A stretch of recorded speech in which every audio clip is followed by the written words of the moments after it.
I'm Alex Lawson, filling in for Richard, and I am joined in studio by Jasmine Jefferson, Legislative Director of Social Security Works. Thanks for joining us. Thanks for having me back. So just a little bit previously, I was talking with John Bowser-Baumann, and the vote was actually happening while we were talking. And so now we know the vote. You actually have it here. Yeah. It did pass.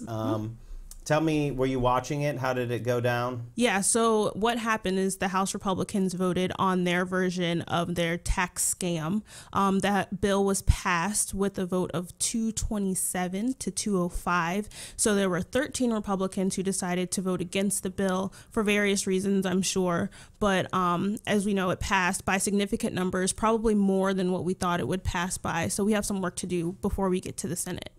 And 13 no's, were they primarily blue state Republicans? Yes. So they were... New York, New Jersey. What about the California contingent? I'd have to keep looking because I was in a taxi on the way here. So I think we saw this weakness in some of the test votes earlier, that the California Republicans were the ones who were more willing to put the interests of the billionaire class ahead of their constituents, who are going to get hammered by this tax scam. We talked as well, John and I, about how this proceeds after this. So it's out of the House. At this point, if you remember, and I know you do, but if everyone remembers in the Trumpcare fight, this is when President Trump brought all of them to the White House, and then they drank terrible beer out of kegs as they cheersed to stealing people's health care to give to their criminal friends on Wall Street. He didn't do that this time. Do you think that is in recognition that that was a very poorly thought out sort of celebration? I think it's solely because he was just at the House with them before the vote, and so they wouldn't have planned to do that right after. But I guess we can think that maybe they're using a little more logic this time, but I'm not completely sure given the Senate version of the bill, which has an individual mandate.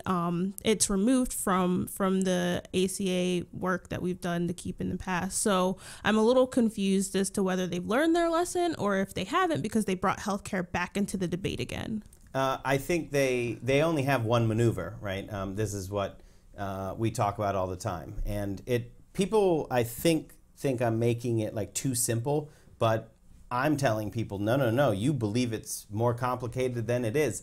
There are only so many things that they can rob from the people in order to give all that money to their billionaire friends on Wall Street to stash in the Cayman Islands alongside Wilbur Ross's ill-gotten gains.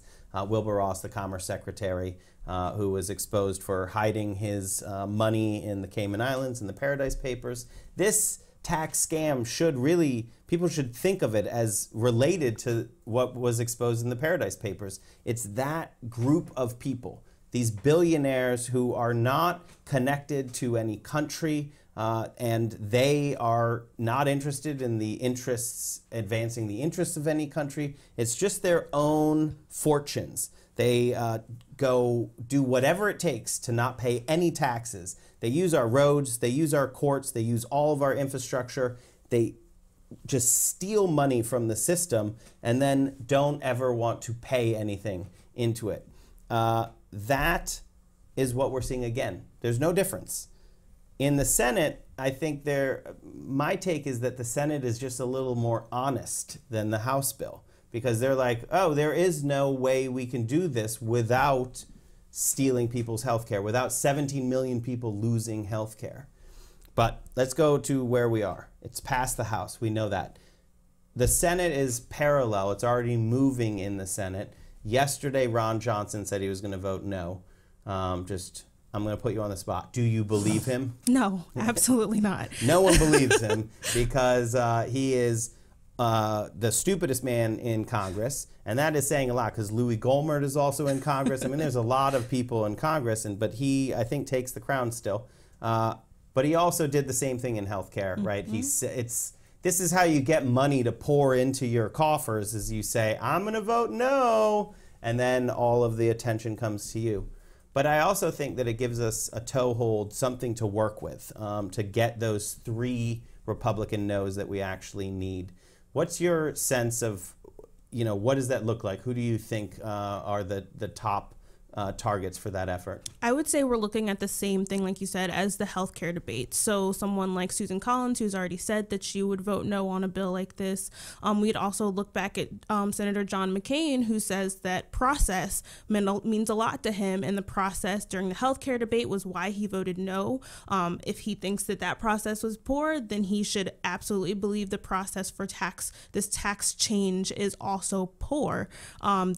There's been a fast movement through committee. They're going to rush this to the floor. They want to be done with everything by Thanksgiving or the week after Thanksgiving.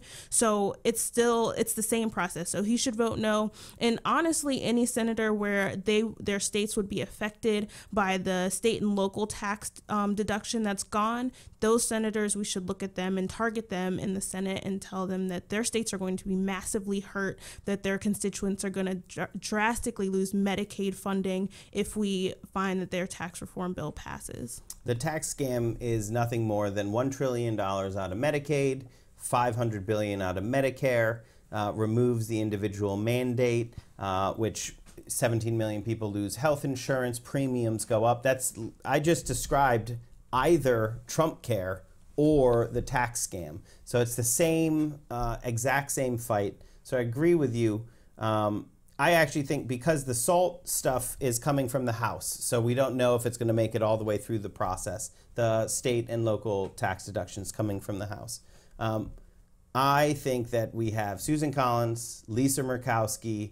I think we have to look at Nevada as well and Dean Heller, even though you could study his moves in Trumpcare for how to alienate literally everyone. Like, no one is happy with him after that. Maybe he's learned that lesson and understands he should represent his constituents.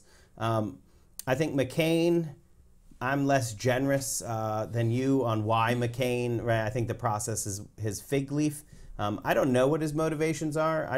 It could literally be he just hates Donald Trump, because he does just hate Donald Trump. And I think that pool has also grown since Trumpcare, because you have Corker, you have Flake, you have McCain, who all very much hate Donald Trump. And he needs all of their votes. So both Flake and Corker are out too, right? They're not. Yeah, they're done. They're not done. Running again in 2018. And so right now they have absolutely nothing holding them back from voting in how they really feel, how they truly feel. They don't have to caucus with the rest of their party. So it'll be interesting moving forward, seeing if they decide to vote with the other Republicans who have something that they think they owe to Trump, or maybe they don't owe anything to Trump and they're just going to vote how they feel. So there's always a lot of this when we talk to activists about how we're going to fight back and we raise our voices. The process is so confusing and everyone wants to know the process, and you start laying it out and it's so confusing. I always preface it by saying it's that way on purpose. It's specifically designed to be very, very difficult to understand, just like looking at it.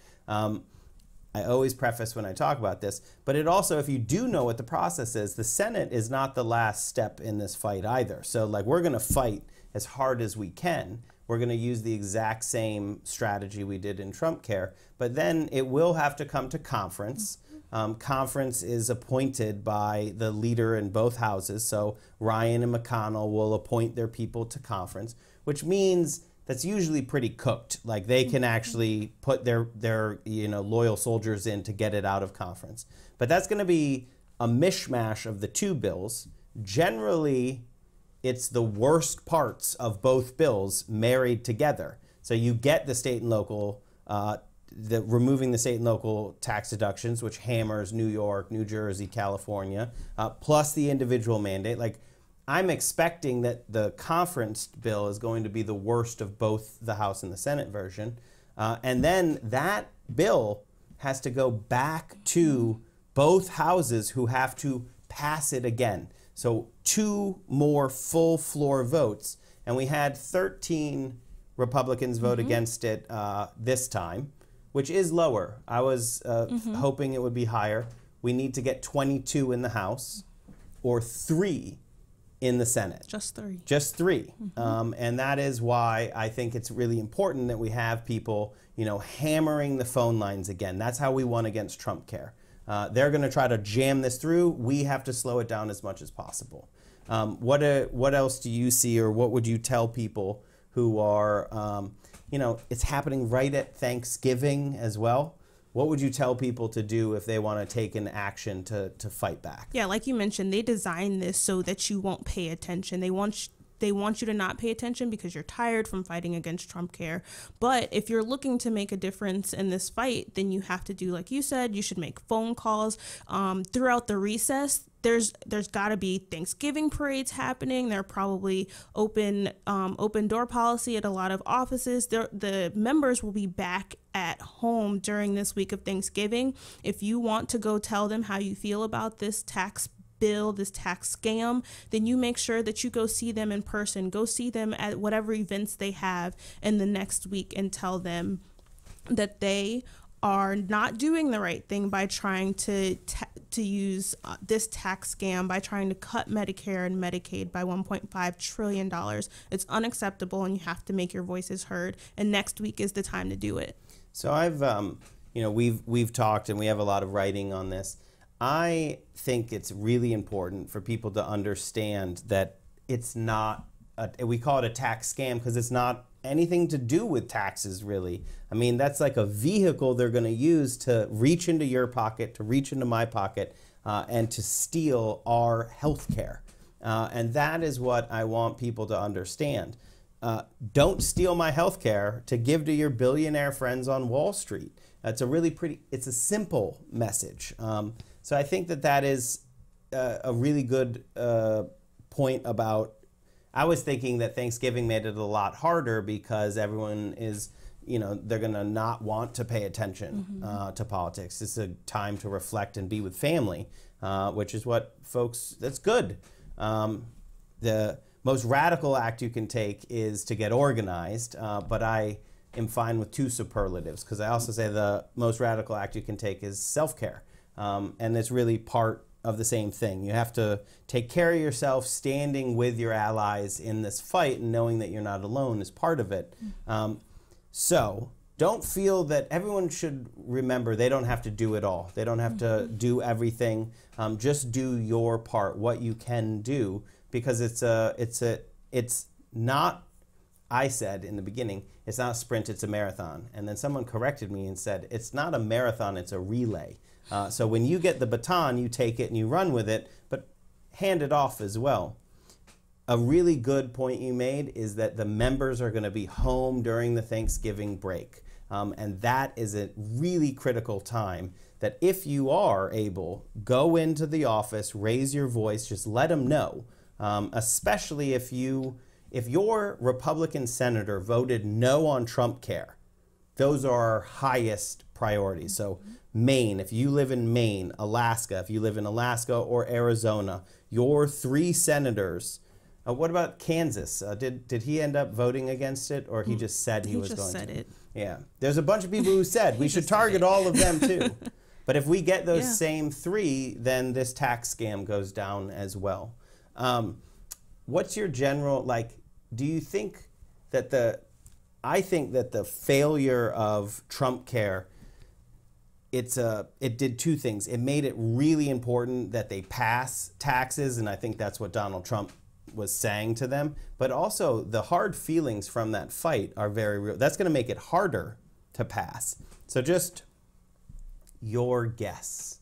Do you think this fight is going to be harder, easier, the same as the Trumpcare fight? My initial instinct is that it would be easier than the healthcare fight, just because, like you said, they haven't done anything this year. They came in January and said, we're going to repeal Obamacare in January, the first day we're back. And that never happened. They haven't done anything. And so in order for them to complete something, they know that an election is on their tail.